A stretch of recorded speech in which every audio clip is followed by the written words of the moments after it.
जय श्री कृष्ण। नमस्कार। श्रीमद् भगवद गीता के अध्ययन की श्रृंखला में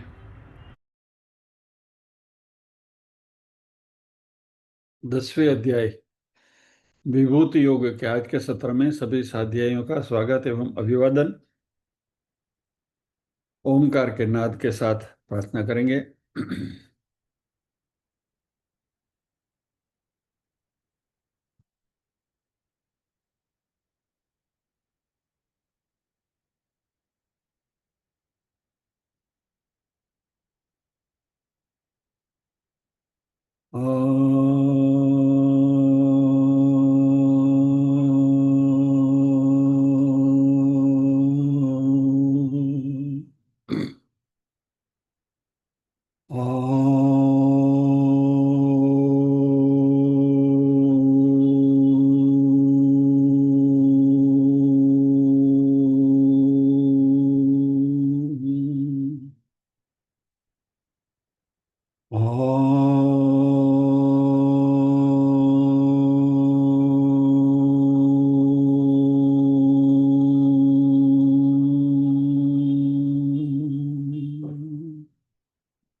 वक्रतुंड महाकाय सूर्यकोटि समप्रभ निर्विघ्नं कुरु मे देव सर्वकार्येषु सर्वदा। या कुन्देन्दु तुषारहारधवला या शुभ्रवस्त्रावृता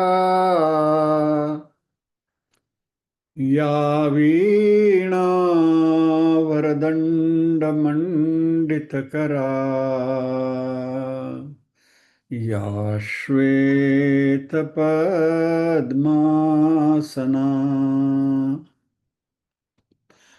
या ब्रह्माच्युतशङ्करप्रभृतिभिर्देवैः सदा वन्दिता सा मां पातु सरस्वती भगवती निःशेषजाड्यापहा।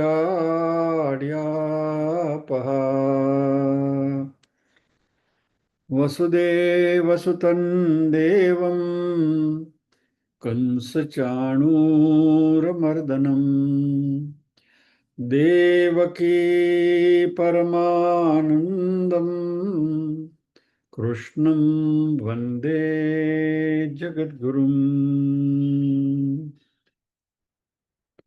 ॐ सहना भवतु सहनौ भुनक्तु सह वीर्यं करवावहै तेजस्विनावधीतमस्तु मा विद्विषावहै।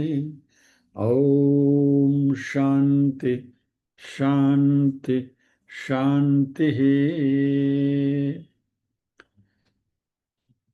यत्र योगेश्वर कृष्णो यत्र पार्थो धनुर्धरः तत्र श्रीर्विजयो भूतिर्ध्रुवा नीतिर्मतिर्मम।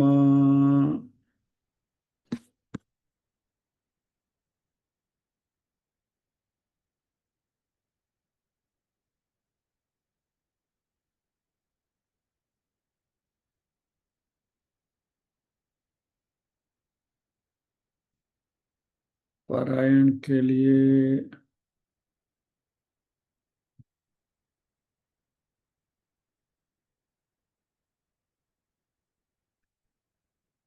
नीरूबेन भी है, शैलाबेन भी है। दोनों बारी बारी एक एक श्लोक करेंगे। 10 श्लोक ही करना है, 1 to 10।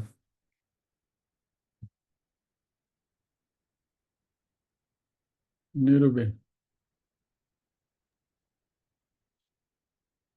1 मिनट अबेन। ओम श्री परमात्मने नमः। विभूति योगः श्रीभगवानुवाच भूय एव महाबाहो शृणु मे परमं वचः यत्तेऽहं प्रीयमाणाय वक्ष्यामि हितकाम्यया।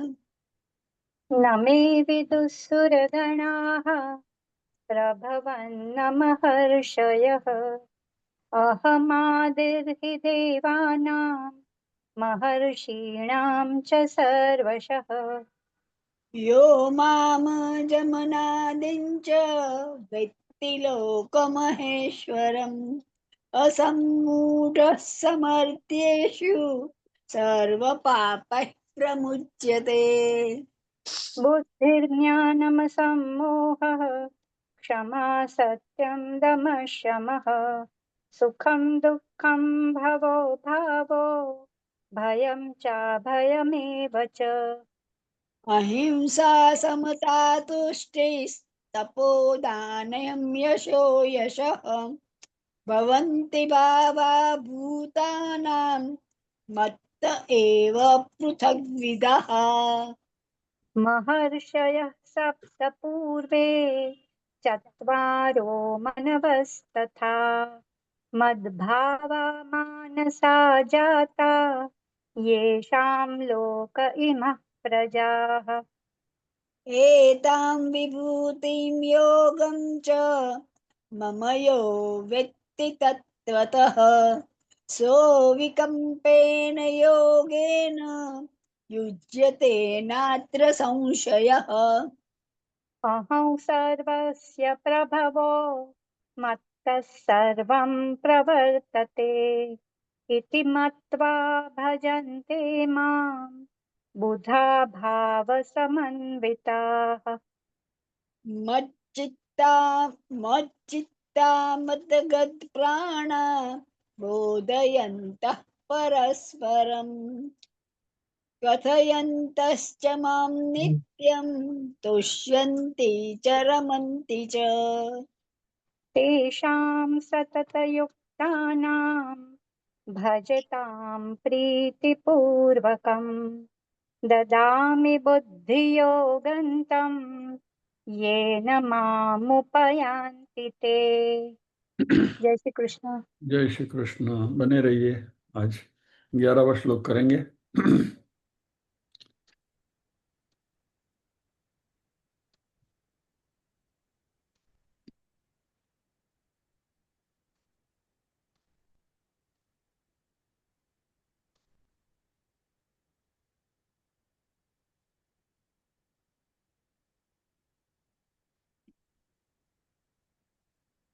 तेषामेवानुकम्पार्थम्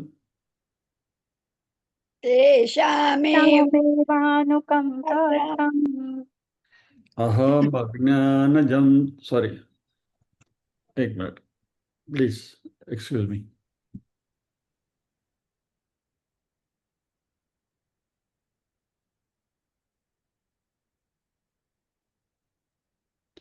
तेषामेवानुकम्पार्थम् तेषामेवानुकम्पार्थम् अहमज्ञानजं तमः अहमज्ञान अहमज्ञानजं तमः नाशयाम्यात्मभावस्थो नाशयाम्यात्मभावस्थो ज्ञानदीपेन भास्वता। ज्ञानदीपेन ज्ञानदीपेन भास्वता। भास्वता। दोबारा। तेषामेवानुकम्पार्थम् तेषामेवानुकम्पार्थम् पार्थम् अहमज्ञानजं तमः अहमज्ञानजं तमः तमः नाशयाम्यात्मभावस्थो नाशयात् नाशयाम्यात्मभावस्थो ज्ञानदीपेन भास्वता। ज्ञानदीपेन ज्ञानदीपेन भास्वता। भास्वता। एक बार मैं बोलता हूँ। तेषामेवानुकम्पार्थमहमज्ञानजं तमः नाशयाम्यात्मभावस्थो ज्ञानदीपेन भास्वता। निरुबेन। तेषामेवानुकम्पार्थम् अहमज्ञानजं तमः नाशयाम्यात्मभावस्थो ज्ञानदीपेन भास्वता। शैलाबेन। तेषामेवानुकम्पार्थमहमज्ञानजं तमः नाशयाम्यात्मभावस्थो ज्ञानदीपेन भास्वता। जय श्री कृष्ण। जय श्री कृष्ण।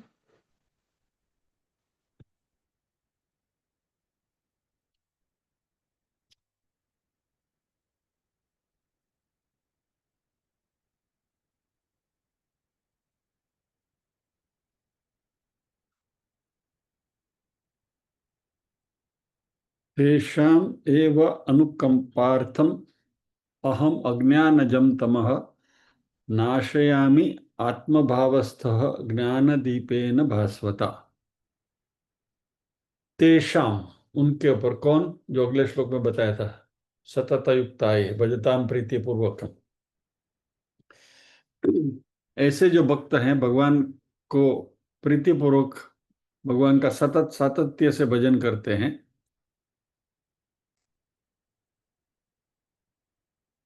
उनके ऊपर ही तेषाम एव अनुकंपा अर्थम, अनुग्रह करने के लिए, अनुकंपा करने के लिए, अहम, मैं, अज्ञानजम, अज्ञान से उत्पन्न हुआ, तमह, अंधकार को, नाशयामि, नष्ट करता हूं, आत्मभावस्थ, उनके अंतकरण में स्थित हुआ मैं, ज्ञान दीपेन, तत्वज्ञान रूपी दीपक द्वारा, ज्ञान के द्वारा। कैसा ज्ञान है? भास्वता, प्रकाशमय। तो 10वें श्लोक में जो बात हुई थी कि तेषां सतत युक्तानां भजतां प्रीति पूर्वकम ददामि बुद्धि योगम तम येन माम उपयांति थे। बराबर, ये लास्ट टाइम हमने देखा कि 10वां श्लोक भी डिस्प्ले करता हूं। यहां 2-3 बातें हमने देखी थी। सतत युक्तानां प्रीति पूर्वकम भजताम, जो भगवान को प्रेम से भजते हैं और भगवान के साथ सातत्य से जो जुड़े हुए हैं, उनको भगवान बुद्धि योग प्रदान करते हैं, जिससे वो भगवान की ओर या तो भगवान को प्राप्त करते हैं। यह एक बात हमने बहुत 9 से 10वें श्लोक में जब भी हमने प्रवेश किया, तो 9वें श्लोक में क्या था? भक्त की स्थिति द्वैत था। भक्त अलग है, भगवान अलग है। भगवान साध्य है, भक्त साधक है, और भक्ति रूपी साधना वो करते हैं। मच्चित्ता मद्गत प्राणा बोधयंत परस्परम। तो यहां द्वैत है, सगुण साकार की भक्ति है। 10वें श्लोक में भगवान कहते हैं कि ऐसे जो भक्त हैं, जो मेरे साथ सातत्य से जुड़े हुए हैं और प्रीतिपूर्वक मेरा भजन करते हैं, उनको मैं बुद्धि योग प्रदान करता हूं। तो बुद्धि योग से क्या होता है? ज्ञान मिलता है। ज्ञान से आत्मस्वरूप की झांकी होती है, और उससे परमात्मा और मैं अलग नहीं है ऐसा भाव उत्पन्न होता है। यानी कि द्वैत मिटकर अद्वैत होता है, अद्वैत का भाव जागृत होता है। और ये अद्वैत का भाव जागृत होने के बाद आगे क्या होता है, भगवान ये 11वें श्लोक में बताते हैं।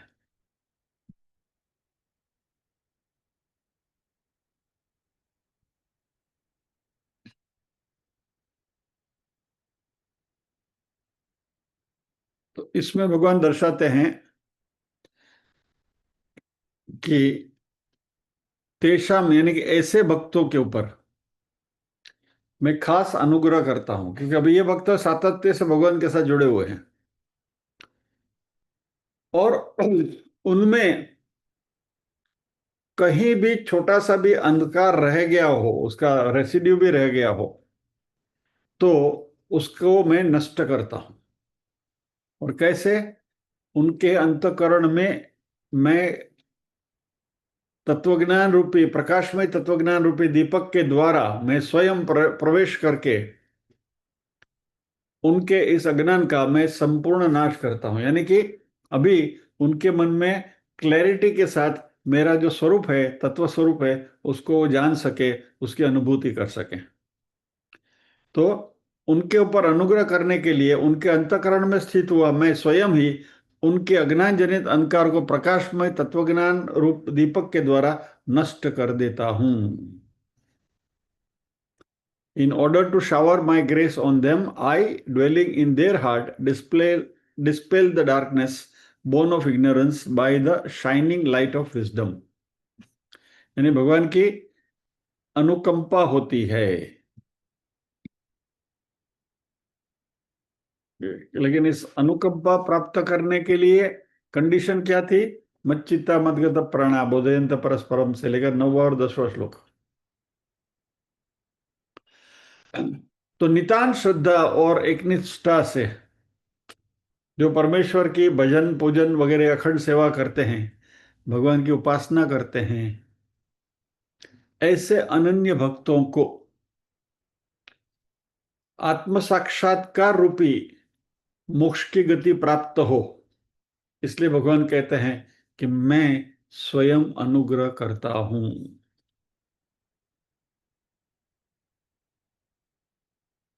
भगवान कहते हैं मैं कृपा करता हूं।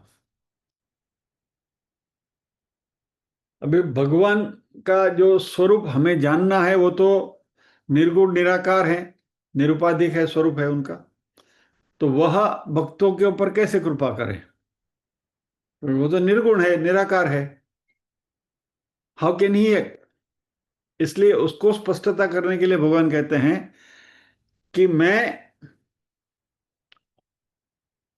मेरा जो निर्गुण निराकार स्वरूप है, कुटस्थ असंग चिद्रूप साक्षी चैतन्य रूप जो मेरा है, उस रूप से मैं इस भक्त के अंतःकरण में निवास करता हूं। यानी परमात्मा स्वयं ही प्रत्यगात्म स्वरूप से अंतःकरण में निवास करते हैं, और जो भक्त अत्यंत श्रद्धा से और अनन्य भक्ति से भगवान के स्वरूप में अखंड सेवा करते, उपासना करते हैं, उनके ऊपर मैं विशेष कृपा करता हूं।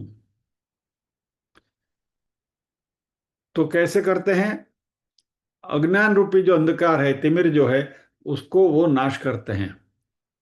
तो भक्त के अंतःकरण में कहीं भी विषयासक्ति हुई, भौतिक विषयों का कहीं आकर्षण है, तो उसको कम करके या तो संपूर्णपणे निर्मूलन करके उसकी जो वृत्ति है उसको ईश्वराभिमुख करते हैं।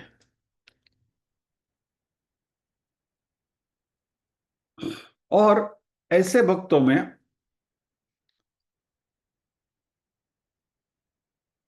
सगुण साकार स्वरूप परमात्मा है, उसमें भी उनकी रुचि को और बढ़ाते हैं। गत सत्र में हमने देखा था ना कि भाई भगवान की सगुण साकार की पूजा करने में भी जो आनंद आता है, तो भगवान कहते हैं कि उनमें ये पूजा अर्चन कीर्तन सेवा उपासना वगैरह करने का उनके मन में संकल्प निर्माण करते हैं। हमको खुद को इच्छा होती है कि हाँ, चलो हम प्रभु की सेवा करें, प्रभु की पूजा करें, हम प्रभु का कीर्तन करें। दैट डिजायर अंदर से पनपने लगती है, और जब ऐसी इच्छा हमारे मन में पनपने लगे तो समझो कि परमात्मा की कृपा हमारे पर बरस रही है। ऐसे श्लोक में भगवान कहते हैं। तो भगवान कहते हैं मैं ऐसी सारी साधनाएं उनसे करवाता हूं। तो इससे क्या होगा कि परमात्मा में लीन होने की वजह से उनकी वृत्ति जो है, अंतःकरण की जो वृत्ति है, वो संपूर्ण ईश्वरमय हो जाती है। और फिर मन में जो भी कोई मलिनता है, अशुद्धता है, राग द्वेष है, काम क्रोध वगैरह जो है, वो सब विकार जो है, उसका प्रभाव कम हो जाता है या तो बिल्कुल निर्मूलन हो जाता है उसका। तो उसकी जो चित्त वृत्ति है वो शुद्ध और निर्मल हो जाती है। तो सात्विक विचार, श्रेष्ठ गुण वो उनमें पाए जाते हैं, उसका उत्कर्ष होता रहता है। तो इसे ग्रेजुअल प्रोसेस, लेकिन भगवान कहते हैं कि ये मेरी कृपा इस तरीके से इन भक्तों के ऊपर बरस रही है जो मेरे साथ सातत्य से जुड़े हुए हैं।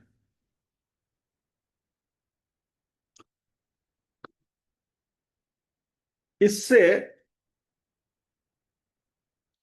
उनमें एक संसार के प्रति वैराग्य का भाव उत्पन्न होता है। यानी जो भौतिक चीजें हैं उनमें उनका इंटरेस्ट, उनकी जो चाह है वो कम होने लगती है, और सभी तरह के उपभोग के जो विषय हैं वो एक के बाद एक धीरे धीरे कम होते जाते हैं, और परमात्मा को प्राप्त करने की व्याकुलता, उसकी प्यास बढ़ती है। मैं मेरे प्रभु को प्राप्त करूं, और एक प्रकार के अंदर से यू नो यू एक व्याकुलता हो जाती है।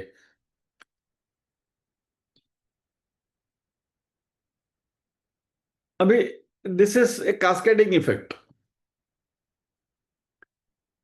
हम भगवान से जुड़े रहें, सातत्य से भगवान से जुड़े रहें, प्रीतिपूर्वक भगवान की पूजा करें, भगवान की अर्चना करें, इससे भगवान की कृपा हमारे पर बरसती है। इस कृपा की वजह से प्रभु के साथ जुड़े रहने का हमारा ये जो भाव है और बढ़ता है, और तीव्र होता है, प्यास और बढ़ती है परमात्मा को पाने की, और इससे प्रभु के प्रति हमारी प्रीति और बढ़ती है, और ये जो भक्त है वह स्वयं को अधिक श्रद्धा से निष्काम सेवा और उपासना में तल्लीन हो जाते हैं, और फिर ये वैराग्य का निर्माण होता है विषयों के प्रति।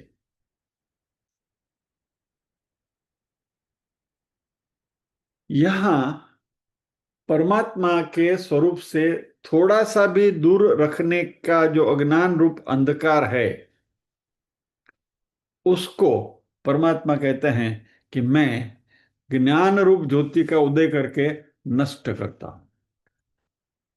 इट्स ए ग्रेजुअल प्रोसेस, यानी कि हमारी हमारी चित्त शुद्धि धीरे धीरे धीरे धीरे होती रहती है। परमात्मा के प्रति हमारा भाव, हमारा प्रेम बढ़ता रहता है। संसार के प्रति हमारी रुचि है वो धीरे धीरे कम होती जा रही है। संसार के प्रति जो भौतिक वृत्तियां हैं उसमें मन भी नहीं लगता, वी डोंट फील लाइक, कम होता जाता है। और ये जब भी होने लगे समझना कि परमात्मा की हमारे पर कृपा हो रही है।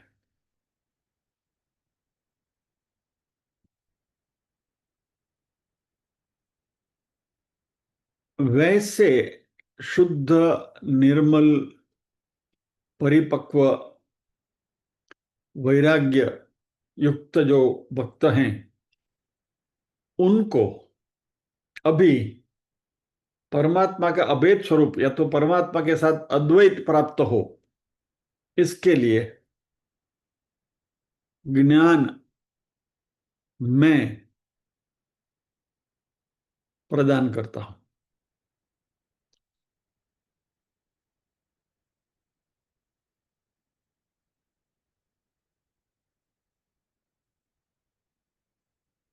और परमात्मा के इस स्वरूप के बारे में अधिक जानकारी प्राप्त करने के लिए मन में रहे मैलों को बिल्कुल निर्मूलन करने के लिए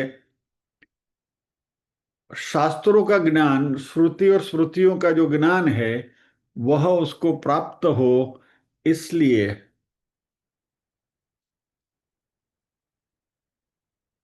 भगवान हमें गुरु की प्राप्ति करवाते हैं।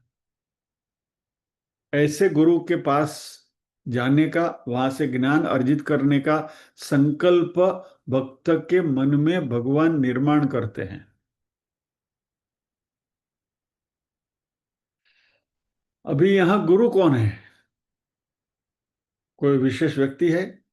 Is there any individual? नहीं। हम ये भौतिक स्थूल गुरु की यहां बात कर ही नहीं रहे हैं।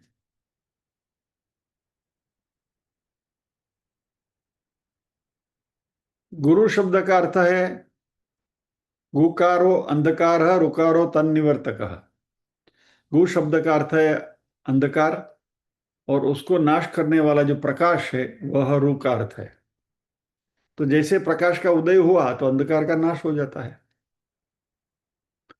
उसी तरह ज्ञान स्वरूप होने वाले गुरु भक्त के अंतःकरण में होने वाले अंधकार रूप जो अंधेरा है उसका नाश करते हैं।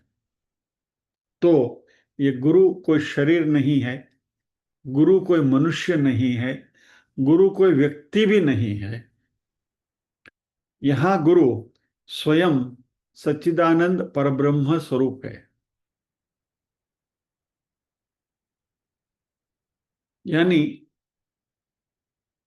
ये तीनों शरीर जो हमारे हैं, स्थूल सूक्ष्म कारण वगैरह शरीर है, उससे भिन्न, पंचकोशों से भी अतीत, सभी अवस्थाओं से परे, यानी जागृत स्वप्न सुषुप्ति वगैरह जो, यानी कि हमारे जो मानव शरीर की जो अवस्था है उसकी यहाँ चर्चा की जा रही है।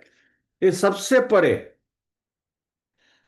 हमारा जो प्योर साक्षी चैतन्य रूप है, सच्चिदानंद स्वरूप है, वह हमारे गुरु होते हैं।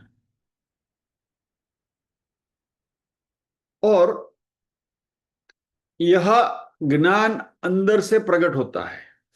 अंतःकरण में सभी वृत्तियां जो है वह इस चैतन्य स्वरूप के साथ जुड़कर अहम ब्रह्मास्मि की वृत्ति दृढ़ीभूत होती है, या तो वह जो विचार है अहम ब्रह्मास्मि का, उसकी क्लैरिटी बढ़ने लगती है। और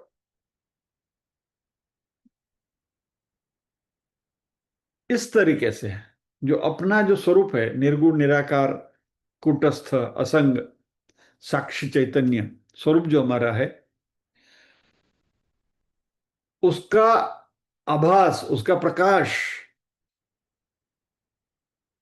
क्लैरिटी बढ़ती जाती है। और वो जो क्लैरिटी आ रही है वही सदगुरु है हमारे अंदर का। तो ये जो सदगुरु का स्वरूप है और कोई नहीं है, हमारा अपना ही आत्मा स्वरूप है। तो भगवान कहते हैं कि वही मेरा स्वरूप है, और मेरा स्वरूप है वही सदगुरु का स्वरूप है। मैं ही गुरु रूप ऐसे भक्त के अंतःकरण में प्रवेश करके अनुग्रह करता हूं, कृपा करता हूं। और इस गुरु स्वरूप में मैं इन भक्तों में तत्वमसि महावाक्य जो है उसका प्रकाश देता हूं। और यह जो अंदर का जो प्रकाश है, उसका, उसकी जो ध्वनि है, नाद है उसका, उसका श्रवण मनन और अखंड चिंतन जब भी भक्त के मन में शुरू होता है अंतकरण में, तभी यह भक्त अपने आप को संसारी, या तो कर्ता भोक्ता, या तो मर्त्य मोर्टल नहीं, मैं साक्षात वही परब्रह्म स्वरूप हूं, ऐसे अभेद ज्ञान का उसके मन में उदय होता है। और अज्ञानजन्य जो भी अंधकार है, यानी कि शरीर के साथ का तादात्म्य रूपी जो अज्ञान है, वो अज्ञान संपूर्ण रीत से मिट जाता है। यानी हमारा जो सही स्वरूप है, आत्मा का जो चैतन्य का, शुद्ध चैतन्य का जो स्वरूप है, उसके ऊपर ये शरीर रूपी अनात्मा का जो अब अध्यास है, या तो वो बादल उसके ऊपर छाया हुआ है,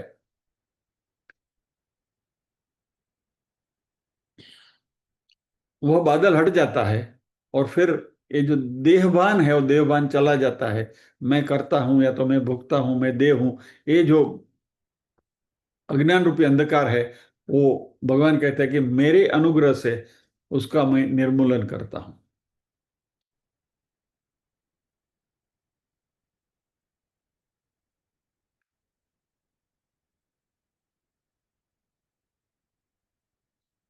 गुरु का जो स्वरूप है जो बताया है गुरु गीता में, बहुत सुंदर श्लोक है। अज्ञान, आपने सुना होगा, अज्ञानतिमिरान्धस्य ज्ञानाञ्जलशलाकया चक्षुरुन्मीलितं येन तस्मै श्रीगुरवे नमः। अज्ञान तिमिरांधस्य, अज्ञान रूपी अंधकार जो है उसको ज्ञान रूपी अंजन शलाकया, ज्ञान रूपी अंजन आंज कर, आंख में जब भी हम सुरमा आंजते हैं, अंजन आंजते हैं, तो आपको पता होगा कि कांच की एक तिली होती है, सली होती है, और उसके ऊपर लगा के आंख में धीरे से उसको लगाया जाता है, और उससे आंख में ठंडक मिलती है। जिसने भी सुरमा लगाया है उनको पता होगा, नहीं तो कोई लोग शहद भी लगाते, मध पण लगाड़े एनाથી। तो ये शलाकया, तिली, और वो शलाका क्या है? ज्ञान अंजन शलाका, यानी ज्ञान रूपी शलाका से चक्षुरु उन्मीलितम, यानी कि आंख को मैं अंजन करता हूं, उसमें आंख ने वो आंजू छो, चक्षुरुन मिलितम ये न तस्मै श्री गुरुवे नमः, यानी अज्ञान रूपी अंधकार का ज्ञान रूपी शलाका से आंख में जो अंजन करके जिस अज्ञान को मिटाते हैं, ऐसे गुरु को मैं नमन करता हूं।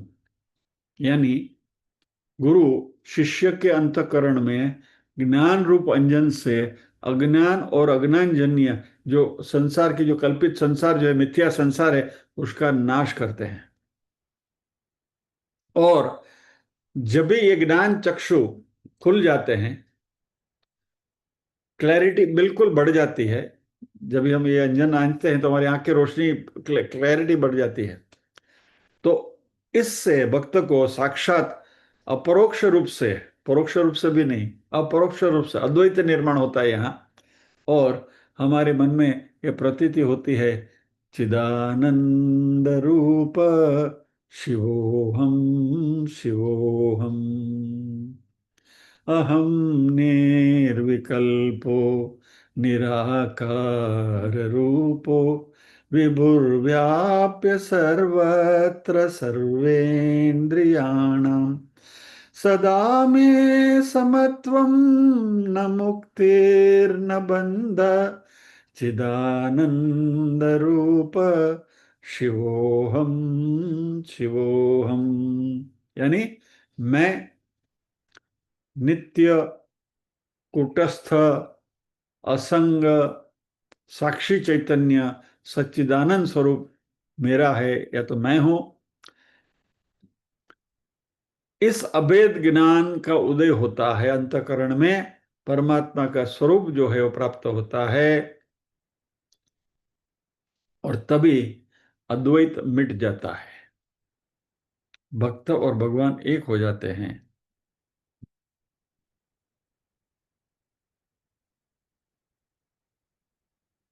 8वें अध्याय के 21वें श्लोक में भगवान ने कहा था, यम प्राप्य न निवर्तन्ते तद्धाम परमं मम, जिसको प्राप्त करके, मेरा वो धाम ऐसा है, मेरा वो स्वरूप ऐसा है कि जिसको प्राप्त करके वापस लौटने की कोई गुंजाइश ही नहीं। तो ऐसा भक्त जो है वह, क्योंकि परमात्मा की अनुभूति हो गई है, तो अज्ञानजन्य संसार में लौटकर आने का कोई सवाल ही पैदा नहीं होता। तो ये परमात्मा की कृपा बनती है।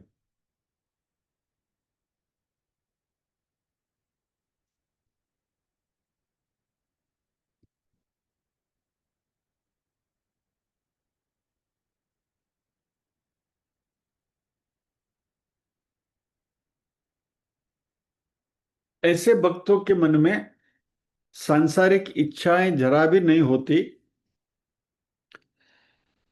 वहां तक कि कोई भी इच्छा नहीं बचती। देयर इज नो डिजायर,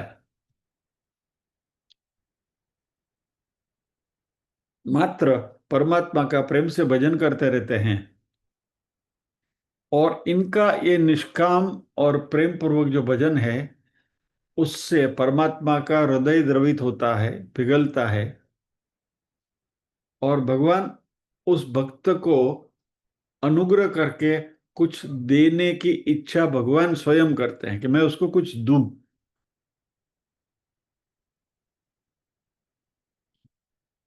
और यह जो भगवान की जो इच्छा है, भगवान का द्रवित हृदय जो है, वह एक भाव उसमें होता है कि मेरे भक्त में किसी भी प्रकार की जरा सी भी कमी न हो, यानी वो संपूर्ण पूर्ण हो जाए। ओम पूर्णमद पूर्णमिदम पूर्णात् पूर्णमुदच्यते पूर्णस्य पूर्णमादाय पूर्णमेवावशिष्यते। तो पूर्णता को प्राप्त करें, यह अनुग्रह परमात्मा का भक्त के ऊपर होता है। यानी कि भगवान की हमेशा एक इच्छा रहती है कि मेरा जो सच्चा भक्त है, जो सातत्य से मेरी भक्ति करता है, वह पूर्णता को प्राप्त करे। और जब पूर्णता को जब प्राप्त करते हैं तो फिर हमारे में कोई इच्छा बची ही नहीं है, सांसारिक कोई इच्छा रहती ही नहीं। संसार की कोई भी वस्तु, व्यक्ति, परिस्थिति, किसी में भी हमारी चाह बचती नहीं। बहुत सबलाइम कक्षा, उच्ची कक्षा है, और परमात्मा की कृपा हो तो हम यहां तक पहुंच सकते हैं।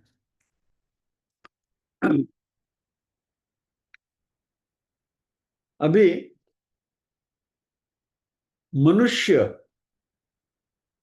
अपने आप को, जो जो हम कहते हैं स्टेट ऑफ बीइंग कि मैं हूं, तो अभी तक जब तक तुम्हारे में अज्ञान है और शरीर शरीर के साथ हमारा तादाम्य बना रहता है, तब तक हम क्या सोचते हैं? जब भी हम कहते हैं मैं हूं, यानी हम हमारे इस शरीर को उद्देश्य करते हैं कि भाई मैं हूं, ये शरीर मेरा है, यानी कि मैं हूं, मैं एक एक्स वाई जेड जो भी है वो हूं।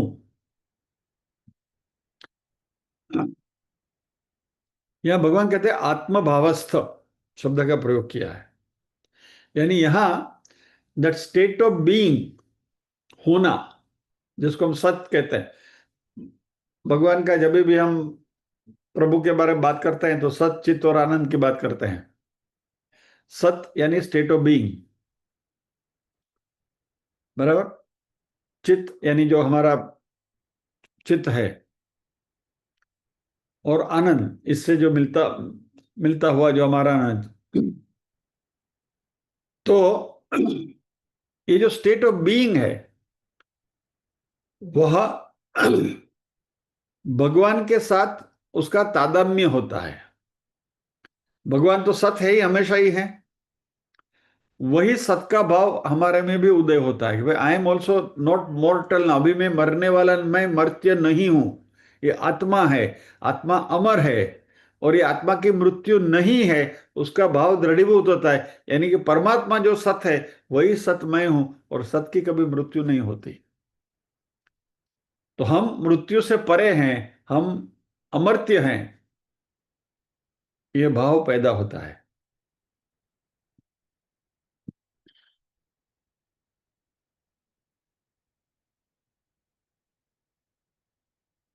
तो जो भी शंका हमारे मन में रहती है कि मैं कौन हूं, मेरा स्वरूप क्या है, उसके बारे में थोड़ा सा भी जो अज्ञान है, वो अज्ञान भगवान कहते हैं मैं मिटा देता हूं, तत्वबोध करा देते हैं।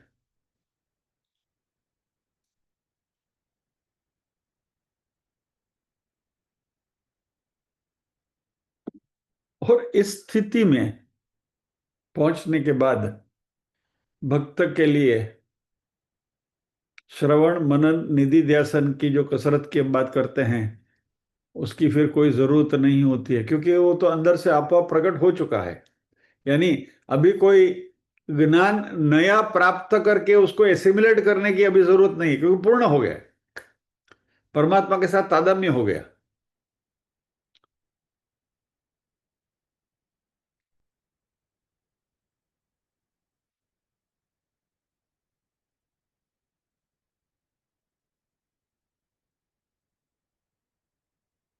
नववें अध्याय के 22वें श्लोक में भगवान ने कहा था योगक्षेमम वहाम्यहम। वहां भक्त की सांसारिक जरूरियात थी, उसका परिपूर्ण, उसको परिपूर्ण भगवान करते थे। कहता है कि मैं योगक्षेमम वहाम्यहम। अभी यहां ऐसे भक्त को, क्योंकि अभी उसको कोई सांसारिक चीजों की कोई जरूरत ही नहीं है, तो अभी वो योगक्षेम के बारे में ये भक्त इज नॉट कंसर्न नाउ। जो भी स्थिति है उस स्थिति में वो आनंद में है, मग्न है, परमात्मा के साथ जुड़े हुए हैं। अभी तो उसके मन में जो भी थोड़ा बहुत कहीं भी मैल बचा हुआ है शरीर के साथ का तादात्म्य का, वही निकालने की भगवान कहते हैं कि मैं कृपा करता हूं। और ऐसे प्रेमी भक्त न भी चाहें तो भी उनके लिए भगवान अपने आप से कृपा करते हैं और समता का तत्वबोध देते हैं।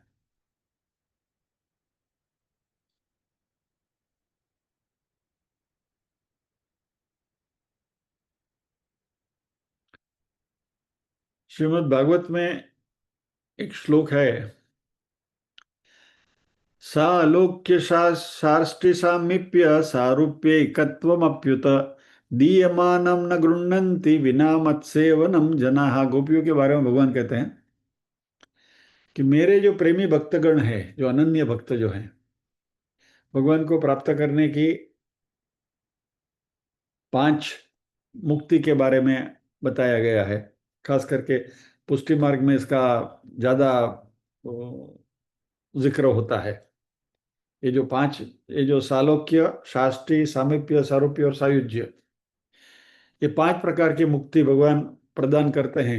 लेकिन भगवान कहते हैं कि मेरे साथ जो अनन्य भाव से जुड़े हुए हैं ऐसे भक्त इस मुक्ति की भी केवना नहीं करते, उसकी भी आशा नहीं रखते। He doesn't need that. ये भगवत का श्लोक है। और ये जो स्थिति थी ये गोपियों की थी।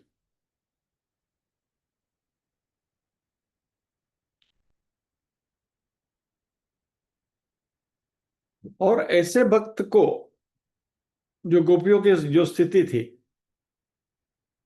उनको पता भी नहीं रहता कि हमारे में समता आ गई है, हमें अभी संसार से कुछ लेना देना नहीं है।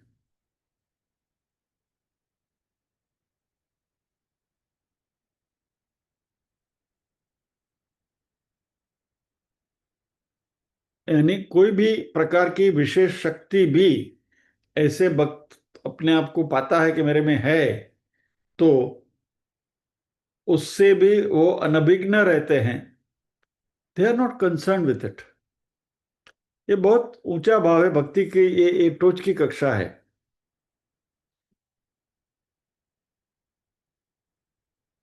राम सुखदास जी ने इसकी बहुत अच्छी एनालिसिस करी है कि कर्मयोग और ज्ञान योग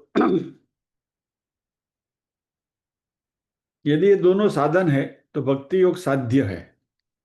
अभी यहां भक्ति का प्राधान्य की बात हो रही है। आपको यहां 2 बात बता दो। शंकराचार्य की जो दृष्टि है उसमें शंकराचार्य जी कहते हैं निष्काम कर्मयोग से भक्ति योग और फाइनली ज्ञान योग, और ज्ञान से मुक्ति मिलती है। ये शंकराचार्य जी का रूट है। और रामानुजाचार्य और बाकी जो आचार्य हैं उनका कहना क्या है कि कर्मयोग और ज्ञान योग दोनों साधन है। निष्काम कर्मयोग तो दोनों कहते हैं पहले करो, फिर ज्ञान योग यानी भगवान का स्वरूप या तो आत्म स्वरूप की झांकी, यानी अपने बारे में क्लैरिटी हो गई, और फिर बाद में जो भक्ति होगी वो भगवान के साथ का जो ऐक्य है, उस ऐक्य को बहुत अच्छी तरह से उसका आनंद हमें मिल सकता है। तो भगवान उनको कर्मयोग भी देते हैं, ददामि बुद्धि योगम तम, और ज्ञान योग भी देते हैं, ज्ञान दीपेन भास्वता, इस श्लोक में जो बताया वो।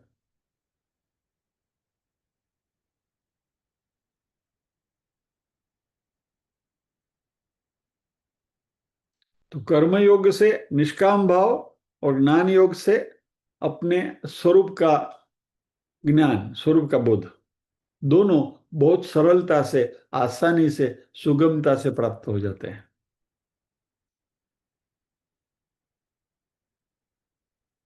अभी ये जो ददामी बुद्धि योगम तम कर्मयोग, जो निष्काम कर्मयोग जो है, उससे भक्त जब तक प्रारब्ध है, जीवन है, श्वासोच्छ्वास बचे हैं, तब तक ये शरीर लेकर इस संसार में उनको चलना है। तो यह प्राप्त करके वह संसार के ऊपर उपकार करते हैं, संसार के ऊपर ये भक्त अनुग्रह करते हैं, संसार को परमात्मा के साथ जोड़ने की चेष्टा करते हैं, और ज्ञान योग प्राप्त करके इनका देहाभिमान दूर हो जाता है, देह से वो अलग हो जाते हैं, और फिर परमात्मा के साथ ऐक्य उनका हो जाता है।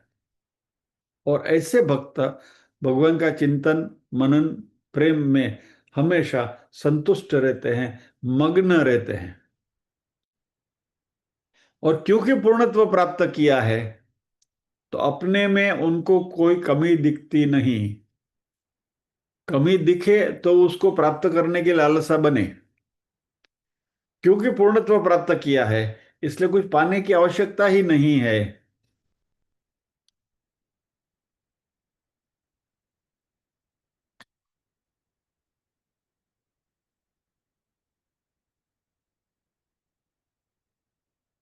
कर्मयोग में शांत रस, ज्ञान योग में अखंड रस और भक्ति योग में अनंत रस है।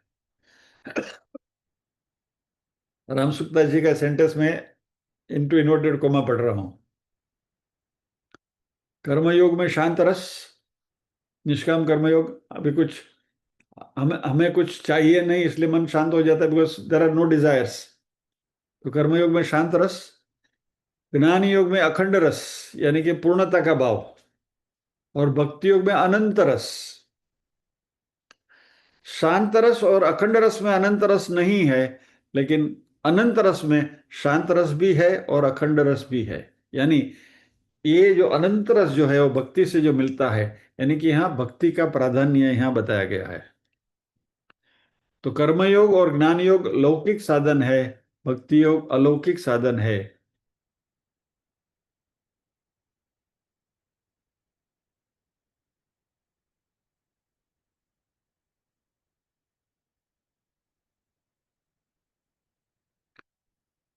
ज्ञानी भक्ति से रहित हो सकता है, देर इज अ पॉसिबिलिटी।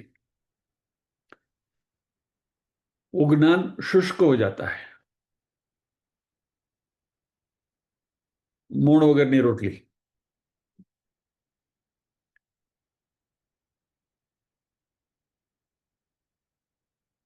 उसमें जो भी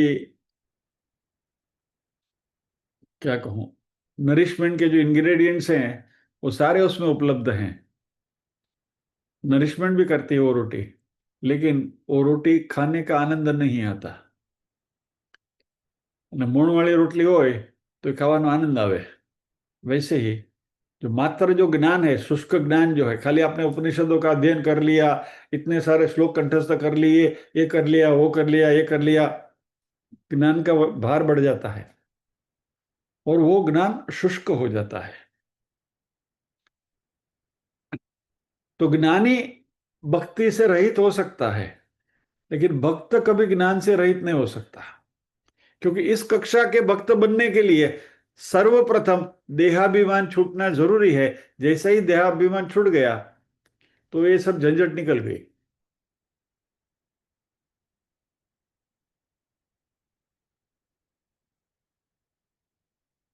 गोपियों ने, श्रीमद् भागवत में जो वर्णन आता है, उन्होंने तो शास्त्रों का अध्ययन नहीं किया था।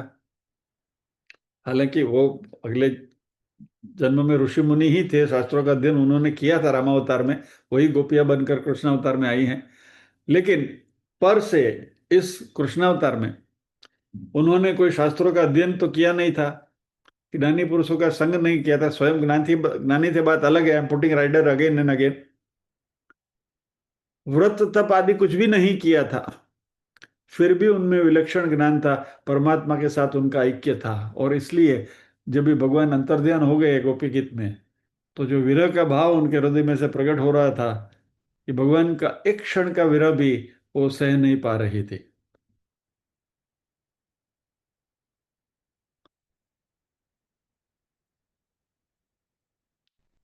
न खलु गोपिका नंदनो भवान अखिल देहिनामन्तरात्मदृक् विखन सार्थितो विश्वगुप्तये सख उदेयिवान सात्वताम कुले।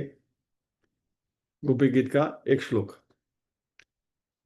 हे सखा, आप निश्चय ही, डेफिनेटली मात्र यशोदा के पुत्र नहीं है, लेकिन सभी प्राणियों की अंतरात्मा के साक्षी हैं।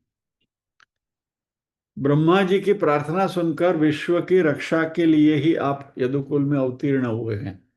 तो ये गोपियों का ज्ञान है, यानी कि कृष्ण का जो स्वरूप है उस स्वरूप का उनको ज्ञान था। हालांकि उन्होंने सिस्टमेटिकली कोई अध्ययन शास्त्रों का किया नहीं था, और जब भी उद्धव जी गए हैं उनको ज्ञान सिखाने के लिए, नो, जब भी गोपियां विरह से तड़प रही थी और उसके जो जब भी समाचार आते थे भगवान के पास, तो उद्धव जी ने भगवान से कहा कि प्रभु गोपियां इतनी बिलख रही हैं आपके विरह में, तो आप एक बार जाकर उनको शांत करो ना, दर्शन देकर, ताकि उनकी जो विवलता है वो कम हो जाए। नहीं तो उनको ज्ञान प्रदान करो कि भाई ये जो द्वैत जो है वो सही नहीं है। तो भगवान ने कहा कि उद्धव जी, आप परम ज्ञानी है, आप ही चले जाइए और आप ही गोपियों को ये जो ज्ञान की जो बात आप कर रहे हैं उनको ज्ञान सिखा कर आइए। ये जो उद्धव जी थे ना वो ज्ञानी थे, शुष्क ज्ञानी थे, मोणु इन्होंने रोटली थी। तो जब ये गोपियों के पास गए और गोपियों का जो प्रेम उन्होंने देखा, उद्धव प्रेम सिखा, उद्धव ज्ञान सिखाने आयो, तो गोपियों के मन में परमात्मा के प्रति जो प्रेम का जो भाव था वो देखकर उद्धव जी हैरान हो गए। और जब ये वापस लौटे तभी वो ज्ञानी भक्त बनकर लौटे।